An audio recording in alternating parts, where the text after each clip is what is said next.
നമസ്കാരം. മലയാളി വാർത്തയിലേക്ക് സ്വാഗതം. മലയാളി കുടുംബ പ്രേക്ഷകർക്കൊക്കെ തന്നെ ഏറെ പരിചിതമായിട്ടുള്ള ഒരു മുഖമാണ് താര കല്യാണിൻ്റേത്. അവരുടെ കുടുംബമടക്കം വളരെ കലാകാരന്മാരും കലാകാരികളുമായിട്ട് നിറഞ്ഞതാണ്. അവരുടെ ചെറിയ ചെറിയ വിശേഷങ്ങളും സന്തോഷങ്ങളൊക്കെ തന്നെ അവർ സോഷ്യൽ മീഡിയയിലൊക്കെ തന്നെ പങ്കുവെക്കുന്നത് നമ്മൾ കണ്ടിട്ടുണ്ട്. പല വീഡിയോയും വൈറലാകാറുണ്ട്. അവരുടെ അടുത്തൊക്കെ ചെല്ലുന്ന മീഡിയക്കാരോടൊക്കെ വളരെ നല്ല രസകരമായിട്ടാണ് ഇപ്പോഴും സംസാരിക്കുക, ചിരിച്ച് കളിച്ചൊക്കെ സംസാരിക്കുക. എന്നിപ്പോൾ അടുത്ത് വെച്ചൊരു വീഡിയോ അവർ മരുമകനായിട്ടുള്ള അർജുൻ എന്ന് പറയുന്നൊരു വ്യക്തിയും അതുപോലെ തന്നെ അമ്മയും താര കല്യാണും തമ്മിലുള്ള ഒരു വീഡിയോയാണ്. വളരെ അവരുടെ ഒരു സൗഹൃദം, അവരുടെ ഒരു സ്നേഹം. അപ്പോൾ അതിൽ അവരെ ഒരു സ്നേഹത്തോടൊന്ന് ഉമ്മ വയ്ക്കുന്നുണ്ട്, കടിക്കുന്നുമുണ്ട് കവളിൽ. അതിപ്പോൾ ഭയങ്കരമായിട്ടൊരു മോശ രീതിയിലാണ് ഇപ്പോൾ അത് വീഡിയോ പല തമ്പും ഒക്കെ വെച്ചുകൊണ്ട് വളരെ മോശമായിട്ടാണ് ഇപ്പോൾ അവരെ ചിത്രീകരിച്ചുകൊണ്ടും കമൻറ്റുകളും ആളുകൾ ഇടുന്നത്. അതിൽ വളരെ നമുക്ക് പറയാൻ അറപ്പ് പോലും തോന്നുന്ന രീതിയിലുള്ള ഒരു ബന്ധമാണ് അതെന്നൊക്കെ പറഞ്ഞുകൊണ്ടാണ് ഇപ്പോൾ ജനം അതിന് പ്രതികരിച്ചിരിക്കുന്നത്. പക്ഷെ അതിന് മറുപടി പറഞ്ഞുകൊണ്ട് ഇപ്പോൾ സൗഭാഗ്യം അതുപോലെ തന്നെ അർജുനും വന്നിട്ടുണ്ട്. ചേച്ചി കണ്ടു കാണുമെന്ന് വിചാരിക്കുന്ന ഒരു വീഡിയോ. അത് മാത്രമല്ല കൃഷ്ണേന്ദു, അതിനുശേഷം വന്ന മറ്റൊരു വീഡിയോയും കൂടി ഇപ്പോൾ എയറിലാണ്. ഈ പറഞ്ഞോണം അമ്മ വന്നിങ്ങനെ മകനെ കെട്ടിപ്പിടിക്കുന്ന, കുറച്ച് കെട്ടിപ്പിടിച്ച് ഹഗ് ചെയ്യുന്നു, പിന്നെ ഇടയ്ക്ക് എന്തൊക്കെയോ പറയുന്നു. അങ്ങനെയൊക്കെയുള്ള കുറേ വീഡിയോസ് യൂട്യൂബിൽ ഇങ്ങനെ ചാനലുകൾ ഇങ്ങനെ അതൊരു ഡാൻസ് കോസ്റ്റ്യൂമിലൊക്കെയാണ് നിൽക്കുന്നത്. ശരിക്കും ഇതിൻ്റെ കമൻറ്റുകൾ കാണുമ്പോഴാണ് നമ്മുടെ മലയാളികൾ ഇത്രയും ചീഞ്ഞ സ്വഭാവമാണ്, ഇത്രയും വൃത്തികെട്ട മലയാളികളാണോ എന്ന് ഞാൻ ചിന്തിച്ചു പോകുന്നത്. സത്യം പറഞ്ഞാൽ മനുഷ്യത്വം എന്ന് പറയുന്നത് ഇല്ലേ? ഇവരൊക്കെ ഇപ്പോൾ ഇവരുടെ സ്വന്തം അമ്മമാരെയൊക്കെ എങ്ങനെയാണ് കാണുന്നത്, അമ്മായിമ്മമാരെ എങ്ങനെയാണ്? ഈ കമൻ്റ് ഇട്ട ആണുങ്ങളുടെ അമ്മായിമ്മമാരെയും കമൻ്റ് ഇട്ട സ്ത്രീകളുടെ അമ്മായിപ്പന്മാരെയും അല്ലേ, അങ്ങനെ അമ്മായിപ്പൻ എന്നല്ലേ പറയുന്നത്, അമ്മായിച്ചന്മാരെ, അതായത് ഭർത്താവിൻ്റെ അച്ഛന്മാരെ എങ്ങനെയാണ് കാണുന്നത്? ഈ വൃത്തികെട്ട കമൻ്റ് ഇട്ട അവരോടാണ് ചോദിക്കുന്നത്. ചിലവർ പറയുന്നത് ഇതൊക്കെ സ്വകാര്യത. എന്തിനാണ് സ്വകാര്യത? ഒരു അമ്മ മകനെ കെട്ടിപ്പിടിക്കുന്നില്ല, എവിടെയാണ് സ്വകാര്യത? അത് നിങ്ങളുടെയൊക്കെ അളിഞ്ഞ മനസ്ഥിതിയാണ്, അളിഞ്ഞ ചിന്താഗതിയാണ്. ഞാനൊന്ന് ചോദിച്ചോട്ടെ, നിങ്ങളുടെ മകൻ അല്ലെങ്കിൽ നിങ്ങളുടെ മകൾക്ക് ഒരമ്മ, നിങ്ങളുടെ ഭാര്യ റോഡിൽ നിന്നൊന്ന് കെട്ടിപ്പിടിച്ചോട്ടെ, ഇപ്പോൾ മീശയൊക്കെ മുളച്ചാൽ പോലും മകനെ ഒന്ന് കെട്ടിപ്പിടിച്ചാൽ, അല്ലെങ്കിൽ നിങ്ങൾ ഈ കമൻ്റ് ഇട്ടവന്മാരുടെ മകളൊന്ന് മുതിർന്നു, ആ മകളെ നിങ്ങൾ റോഡിലൊന്ന് നിന്ന് കെട്ടിപ്പിടിച്ച് ഒരു ഉമ്മ കൊടുത്തെന്ന് കരുതി എന്താണ് നിങ്ങൾക്ക് സംഭവിക്കാൻ പോകുന്നത്? എന്താണ്? ഒരു പബ്ലിക് പ്ലാറ്റ്ഫോമിൽ റോഡിലല്ലല്ലോ അവർ നിന്ന്, ഒരു ഏരിയയിൽ അവിടെ നിൽക്കുന്ന സന്ദർഭത്തിൽ അവരുടെ പ്രോഗ്രാമിൻ്റെ എന്തിൻ്റെയോ ഒരു സന്തോഷമായിരിക്കാം, അല്ലെ അവർ പറഞ്ഞതിൻ്റെ ഒരു അപ്പോഴത്തെ ഒരു ഇതായിരിക്കാം. ഇത് എത്രയോ കുടുംബങ്ങളിൽ നടക്കുന്നത്. സ്വന്തം അമ്മയല്ലല്ലോ എന്ന് അടുത്ത കമൻറ്റ്, സ്വന്തം അമ്മയല്ലല്ലോ, അമ്മയും മകളും എന്താണ് ഒരേപോലെ? എനിക്ക് പറയാൻ പറ്റില്ല കൃഷ്ണേന്ദു, എന്താണ് ഈ മലയാളികൾ ഇങ്ങനെ ആയെന്ന് ചോദിച്ചാൽ ഒന്ന് ആദ്യം മനസ്സിലാക്കേണ്ടുന്ന ഒരു കാര്യമുണ്ട്. കാരണം താര കല്യാൺ ഇദ്ദേഹത്തെ കാണുന്നത് കുഞ്ഞിലേ മുതലാണ്. കാരണം ഡാൻസ് അധ്യാപിക കൂടിയാണ്, അവരുടെ ഗുരു, ഈ ഇദ്ദേഹത്തിൻ്റെ ഗുരു കൂടിയാണ്. അപ്പം ഗുരുതുല്യമായിട്ടുള്ള ഒരമ്മ എന്നൊരു പദവിയാണ് കൊടുത്തിരുന്നത്. സ്വന്തം അമ്മ ഇല്ല എന്ന് തോന്നുന്നു. അപ്പോൾ ആ ഒരു സ്നേഹവും കൂടി അദ്ദേഹത്തിനുണ്ട്. അപ്പോൾ അവർ തമ്മിലുള്ള ഒരു ബന്ധം എന്ന് പറയുന്നത്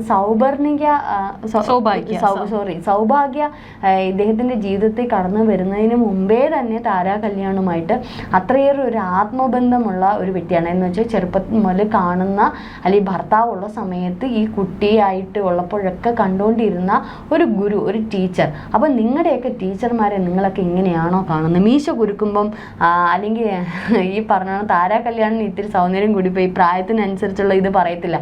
അപ്പോൾ നിങ്ങൾ മീശ കുരുക്കുമ്പോൾ ഈ പറഞ്ഞവളുമാരുടെയൊക്കെ അങ്ങനെ പറയേണ്ടിയിരിക്കുന്നു. ടീച്ചർമാരെ, അധ്യാപകരെ ഇങ്ങനെയാണോ നിങ്ങൾ കാണുന്നത്? എന്ത് മോശമായ ഇതാണ്. നമ്മളൊന്ന് ചിന്തിച്ചു. പെൺകുട്ടി ഈ കമൻ്റ് ഇടുന്ന സ്ത്രീകളോട് ചോദിക്കാനുള്ള, നിങ്ങളുടെ അധ്യാപകരോട് എങ്ങനെയാണ് നിങ്ങൾ ഇത്തരത്തിലാണോ കാണുന്നത്? അധ്യാപകർക്കൊപ്പം നിങ്ങൾ ഒരു അച്ഛനായിട്ട് കാണുന്ന ഒരു വ്യക്തിയോട് നിങ്ങൾ എങ്ങനെയാണോ? ഇത് സൗഭാഗ്യയുടെ അമ്മ കൂടിയാണ്. അപ്പം തീർച്ചയായിട്ടും അമ്മായിമ്മ എന്ന് പറയുന്ന അമ്മയുടെ സ്ഥാനമാണ്. ഒന്ന് ഹഗ് ചെയ്താലോ കടിച്ചാലോ അത്രയും അവർ ഫ്രീ ആയിട്ട് ഇടപെടുന്നവരാണ്. ഇതൊക്കെ നമ്മുടെ ഒന്നും ഈ ചിലവരുടെ ഒന്നും കുടുംബത്തിലില്ല എന്ന് കരുതി ഇങ്ങനെയുള്ള മനുഷ്യനും കുടുംബങ്ങളും നമ്മുടെ ചുറ്റുപാടും ഉണ്ട്. അത് കാണുന്നില്ല. അങ്ങനെ തന്നെ വേണം. അത് ഒരുപക്ഷെ തലമുറകൾ ഇതൊക്കെ കാണണം. എന്താണ് ബോണ്ടിങ്, എന്താണ് അമ്മ അച്ഛൻ സഹോദരൻ സഹോദരി എന്നുള്ള ഒരു ബോണ്ടിങ് എന്താണെന്നുള്ളതൊന്ന് മനസ്സിലാക്കുന്നത് നന്നായിരിക്കും. അവർക്ക് അവരുടെ ഇഷ്ടമുള്ള ലൈഫാണ് അവർ എൻജോയ് ചെയ്യുന്നത്. അതിൽ എന്തിനാണ് ഈ മലയാളികൾക്ക് ഇത്ര അസഹിഷ്ണുത എന്ന് ചോദിച്ചാൽ എനിക്കറിയില്ല.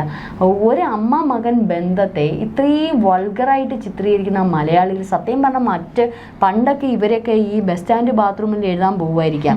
അത് ഇപ്പം നടക്കത്തില്ല. അങ്ങനെ എഴുതി വെച്ച് അപ്പോഴേ കൈയോടെ പോക്കും. അത് ഇപ്പം എഴുതാൻ അതുപോലെ ടേൾസ് ഒട്ടിച്ച് പിടിച്ചു വെച്ചേക്കുക, എഴുതാൻ ഇച്ചിരി പാടാണ്. അത് എഴുതാൻ പറ്റാത്തതാണ് ഇപ്പോൾ സോഷ്യൽ മീഡിയയിൽ ഇരുന്ന് വികാരം തുളുമ്പുന്നത്. സത്യം പറഞ്ഞാൽ ഇത് എഴുതിയിട്ട് നിങ്ങൾ നിങ്ങളുടെ അമ്മയുടെ അടുത്തേക്കല്ലേ പോകുന്നത്, നിങ്ങളുടെ സഹോദരിയുടെ അടുത്തേക്കല്ലേ പോകുന്നത്, നിങ്ങളുടെ ഭാര്യയുടെയും മകളുടെയും അടുത്തേക്കല്ലേ പോകുന്നത്. ഇത് എഴുതുന്ന സ്ത്രീകളോടും എനിക്ക് ചോദിക്കാനുള്ള, ഇത് കഴിഞ്ഞിട്ട് നിങ്ങൾ നിങ്ങളുടെ സഹോദരൻ്റെ അടുത്ത് പോകില്ലേ, നിങ്ങളുടെ അച്ഛൻ്റെ അടുത്ത് പോകില്ലേ, നിങ്ങളുടെ മകൻ മുതിർന്ന മകനാണെങ്കിൽ മകൻ്റെ അടുത്ത് പോകത്തില്ല. ഇനി ചെറിയ കുട്ടികളുടെ അമ്മമാരാണ് ഇത് എഴുതി വെക്കുന്നതെങ്കിൽ ഈ മകൻ വലുതായി മീശ കുരുക്കുമ്പോൾ അപ്പം നിങ്ങളുടെ മകനെ ഒരു കാലത്ത് ഇനി മീശ കുരുത്ത് കഴിഞ്ഞാൽ ഒരു പക്വത എത്തിക്കഴിഞ്ഞാൽ ഉമ്മ വെക്കില്ല എന്നുള്ളതാണോ, കെട്ടിപ്പിടിക്കില്ല എന്നുള്ളതാണ്. അപ്പം നിങ്ങളുടെ മനസ്സെന്താണ്? അപ്പം ഈ എഴുതുന്നവരുടെ മനസ്സിൻ്റെ ചിന്താഗതി ഞരമ്പൻ ചിന്താഗതി എന്ന് ഞാൻ പറയാം. മാനസിക രോഗികളാണ് ഇത് എഴുതി വെക്കുന്നത്, തികച്ചും മാനസിക രോഗികളാണ് ഇത് എഴുതി വെക്കുന്നത്. കാരണം അവരുടെ ഉള്ളിൽ അമ്മ, മക്കൾ അല്ലെങ്കിൽ പെങ്ങൾ, ഈ പറയുന്നുള്ള ബന്ധങ്ങളുടെ വലിപ്പം അറിയുന്നവർ ഒരിക്കലും അങ്ങനെ എഴുതി വെക്കത്തില്ല. ഒരുപാട് പേര് അനുകൂലിച്ച് ഇതിനകത്ത് മെസ്സേജുകൾ ഇട്ടിട്ടുണ്ട്, ഞാൻ കണ്ടു. പക്ഷേ താരാ കല്യാൺ ആദ്യം നീ പറഞ്ഞില്ലേ, കൃഷ്ണൻ ഇത് പറഞ്ഞില്ലേ, ഇങ്ങനെ കവിളിൽ ഇങ്ങനെ കടിച്ചു എന്നുള്ളത്. അതിനുശേഷം കഴിഞ്ഞ ദിവസം അവർ ഹഗ് ചെയ്യുന്ന അതിനും ഇതുപോലെ കുറെ, ഇതൊക്കെ നിങ്ങളുടെ വീട്ടിനകത്ത് അയക്കൂടെ? എന്തിനാ ഇത് വീട്ടിനകത്താവുന്നേ? ഒരാള് ഹഗ് ചെയ്ത് എന്തിനേത് വീട്ടിലാകുന്നത്? അവര് മറ്റേ സെക്ഷൽ ഇന്റർകോഴ്സ് ഒന്നും അല്ലല്ലോ ചെയ്തത്. ഇവര് ഹഗ് ചെയ്തു, ഒരമ്മ മകൻ ബന്ധം ഒന്ന് കവിളി കടിച്ചാലോ ഒരു ഉമ്മ കൊടുത്താലോ എന്താണ് അവിടെ നഷ്ടമാകുന്നത്? അവിടെ എങ്ങനെയാണ് ഈ സെക്സ് വരുന്നതെന്നുള്ളത് എനിക്ക് മനസ്സിലാകുന്നില്ല. ഇതിൽ അർജുനോട് അപ്പോൾ ഇതിനെ കുറിച്ചിട്ട് ഒരു ഇന്റർവ്യൂവിൽ ചോദിക്കുന്നുണ്ട്. അപ്പോൾ അതിന് മറുപടി പറയുന്നത് ഇങ്ങനെയാണ്: അമ്മായിമ്മ എന്നൊക്കെ പറഞ്ഞാൽ അവരെന്നെ ഓടിച്ചിട്ട് അടിക്കും, അമ്മ എന്നേ പറയാവൂ, എനിക്ക് അപ്പനും അമ്മയും ഇല്ല, എനിക്ക് എല്ലാം ടീച്ചറാണ്. ഇത് പറയുമ്പോൾ ഞാൻ ഇമോഷണൽ ആകും. ഒരുത്തൻ്റെ അടുത്തും ഇതൊന്നും പറയേണ്ട ആവശ്യമില്ല. എൻ്റെ അമ്മയെ എങ്ങനെ സ്നേഹിക്കണമെന്ന് എനിക്കറിയാം, ഞാൻ എൻ്റെ അമ്മയെ സ്നേഹിക്കുന്ന ഒരാളാണ് എന്നാണ് പറഞ്ഞിരിക്കുന്നത്. എനിക്കത് ഇപ്പം കൃഷ്ണൻ എന്ന് പറഞ്ഞപ്പോൾ എനിക്കത് ഭയങ്കരമായിട്ട് ചെയ്യുന്ന ഒരു ഇതാണ്. നിങ്ങൾ ആദ്യം ഒരു കാര്യം മനസ്സിലാക്കുക, ഈ ഒരു അമ്മ അല്ലെങ്കിൽ ഒരു അച്ഛൻ, ഒരു സഹോദരി എന്നൊക്കെ ആകണമെങ്കിൽ അത് രക്തത്തിൽ പിറക്കണമെന്നില്ല. കൃഷ്ണൻ, എൻ്റെ പേഴ്സണൽ അഭിപ്രായം ഞാൻ പറയട്ടെ, എനിക്കിതുപോലെ രക്തബന്ധമില്ലാത്ത അനിയന്മാർ എനിക്കുണ്ട്. പക്ഷേ എനിക്ക് അവരെ അനിയന്മാരായിട്ട് അനിയൻ്റെ കണ്ണുകളിലേ എനിക്ക് കാണാൻ കഴിഞ്ഞിട്ടുള്ളൂ. ഒരിക്കലും അതൊരു സൗഹൃദത്തിൽ പോലും എനിക്ക് കാണാൻ കഴിയത്തില്ല. അവർക്കും അതേപോലെ തന്നെ തിരിച്ച് അവരെന്നെ ചേച്ചി എന്ന് വിളിക്കുന്നുണ്ടെങ്കിലും ചില അതിലെ എനിക്ക് പ്രധാനപ്പെട്ട എന്നെ അമ്മ എന്നാണ് ഉള്ളിൽ കരുതുന്നത്. അപ്പം അത്തരത്തിൽ ഈ ബന്ധം ഈ ബ്ലഡ് റിലേഷനിലൂടെ മാത്രമല്ല ബന്ധമുണ്ടാകുന്ന, അല്ലാത്ത ബന്ധങ്ങളുണ്ട്.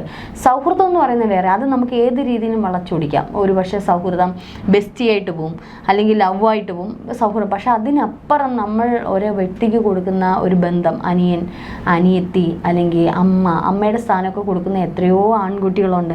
ഇനി ഞാനൊന്ന് ചോദിച്ചോട്ടെ, ഒന്ന് ഓർഫനേജിൽ നിന്ന് നിങ്ങളിൽ ആർക്കെങ്കിലും മക്കളില്ലാന്ന് കരുതിക്കോ, ഒരു ഓർഫനേജിൽ നിന്ന് ഒരു കുട്ടിയെ വളർത്തിയെടുക്കുന്നു. അപ്പോൾ ഈ കുട്ടി വളർന്നു വരുമ്പോൾ, അല്ലെങ്കിൽ അത് ഒരാണായിക്കോട്ടെ ഒരു പെണ്ണായിക്കോട്ടെ, വളർന്നു വരുന്നതിനനുസരിച്ച് ഒരച്ഛന് ആ പെൺകുട്ടി വേറെ രീതിയിലായി പോകുമോ?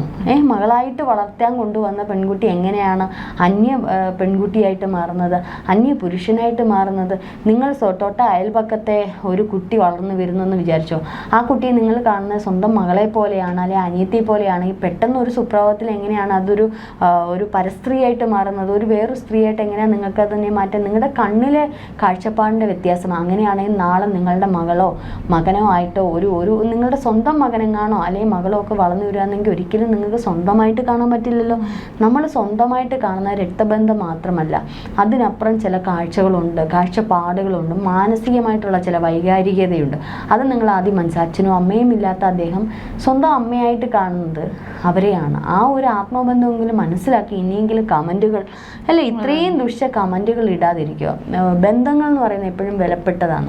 അതിനെ തരംതിരിക്കുന്ന മനുഷ്യൻ്റെ മനസ്സാണ്. ആ മനസ്സിനെ കടിഞ്ഞാണ് ഇടുന്നിടത്താണ് ഒരു യഥാർത്ഥ ബന്ധം രൂപപ്പെടുന്നത്. ഇപ്പം നിങ്ങൾ പറയുന്ന അതിർവരമ്പുകൾ ലംഘിക്കുന്നു എന്ന് പറഞ്ഞാൽ അത് സ്വകാര്യതയിലായിക്കൂടെ എന്ന് പറഞ്ഞാൽ എവിടെയാണ് ഈ സ്വകാര്യത എന്ന് നിങ്ങൾ എവിടെയാണ് ഈ നേർരേഖ വരച്ചിടുന്നത്? അല്ലേ, ഒരു രേഖ എവിടെ, എന്ത് അതിർരേഖയാണ് വരച്ചിടുന്നത്? നമ്മുടെ ഭൂമിയിൽ അല്ലെങ്കിൽ നമ്മുടെ രാജ്യത്ത് വസിക്കാനുള്ള അല്ലെങ്കിൽ എന്തും പറയാനുള്ള സ്വാതന്ത്ര്യമുള്ള ഈ രാജ്യത്തല്ല മിക്ക രാജ്യങ്ങളിലും ഒന്ന് ഹഗ് ചെയ്താലോ ഒരു ഉമ്മ കൊടുത്താലോ ഒന്നും നിങ്ങളുടെ ബന്ധങ്ങൾക്ക് വേറൊരു തലം കാണുന്നില്ല. അത് പബ്ലിക് പ്ലാറ്റ്ഫോം ആണെങ്കിലും അത് വേറൊരു ബന്ധങ്ങൾക്കൊരു തലം കാണും. നിങ്ങൾ ഭാര്യയും ഭർത്താവും ആണെങ്കിൽ മാത്രമേ പബ്ലിക്കായിട്ട് കിസ് ചെയ്യാവൂ എന്നുള്ളൊരു കാഴ്ചപ്പാട് ആദ്യം മാറ്റൂ. രണ്ട് സഹോദരങ്ങൾ തമ്മിൽ ഹഗ് ചെയ്താലോ ഉമ്മ വെച്ചാലോ, ഇതിപ്പോൾ ഒരു സഹോദരിയും സഹോദരനും ആയിരുന്നെങ്കിൽ എന്ത് ചെയ്തേനെ? അല്ലേ, സഹോദരന്മാരെ കടിപിടി കൂടും, അടി കൂടും, ചിലപ്പോൾ കവിളി കടിക്കും, എന്തെല്ലാം ചെയ്യും. രാഹുൽ ഗാന്ധി പ്രിയങ്ക ഗാന്ധി എന്തോ ഒരു ബഹളമായിരുന്നു. എന്തിനാണെന്ന് ചോദിച്ചാൽ എനിക്കറിയില്ല. പക്ഷേ അത് അവരെ വെറുതെ വിടും. എന്തിനാ അവരുടെ പുറകെ അവർക്ക് വിഷമം വേദന ഉണ്ടാക്കുന്ന തരത്തിൽ ഇനി അവർ ചെയ്യും. വെറുതെ നിങ്ങൾ കമൻ്റ് ഇട്ട് തോക്കത്തേ ഉള്ളൂ. നിങ്ങൾ സ്വയം ഒന്ന് ചിന്തിച്ച് നോക്കും, നിങ്ങളുടെ മനസ്സിൻ്റെ വൃത്തികെട്ട ചിന്താഗതി.